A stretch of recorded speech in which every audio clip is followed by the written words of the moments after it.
වගේ. සේරම් ටික බකන්. හරියට ඉඳලා කරන්න අකුරක් රූලේ ලියා ගන්න බෑ. අනේ මලෙන් පල්ලෙහාට යන්නේ නෑ. රූලෙන් පල්ලෙහාට යන්නේ නෑ. රූලේ ලියන්න ඕනේ. මේවා ඉගෙන ගන්න අපේ උමනාව. මකන්ඩ. දැන් කීවෙනි සැරේට දැක්ුවේ දැන් එතන ලියන්නත් බෑ දැන් එතන. සවුකලේ වෙනවා. ඈත් කරලා ලියන්න ගියම උත්තරයක් කරන්න එපා. තව ටිකක් ලං කරන්න. පොඩ්ඩක් කීයේ තේරුම් ගන්න. උත්තරයක් තව පුතකට ගන්න ලියන්න පුළුවන්. ලස්සනට පීවලකට ලියන්න. දැන් කී පාරක් කොතන කොන්න ගියාද?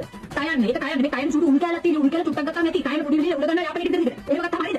උන්ෙන් පිට යන්නේ නැහැ. ලස්සනට රවුමට ලියන්න. මකන්න මේක මකන්න. කී පාරක් උන්ෙන් පිට ලියවද? මට ලියන්න. ආපහු ලියන්න මට. රූලේ වටේම යන්නේ නැහැ. රූලේ වටේම යන්නේ නැහැ උක. රූලේ මැද්දේ හරි ගානට ලියන්න ඕනේ. බෝලේ චූටි බෝලේ අනිත් පැත්තෙන් ගන්නේ. ඔයද බෝලේ එහෙම ගන්නේ. සයනේ චූටි බෝලේ ලස්සනට මම උන්කට ගන්න ඕනේ. මෙහෙම රවුමට ගන්නේ. ලස්සනට රවුමට ගන්න.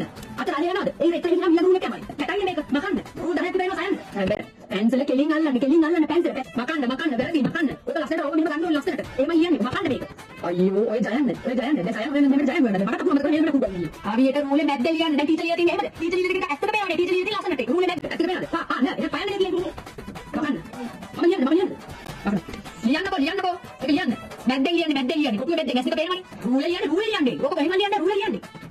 අපොමක අයියෝ කෙලින් ගන්න ඕක කෙලින් ගන්න. ඔක පේනවනේ දැන් සයන් මෙහෙම දුන්නට දාන්න ඕනේ. ඔක කෙලින් ලියන්න ඕනේ. සිංහලේ. මොකද ලියන්නේ? ඕක කොහෙන්ද නයන්නේ?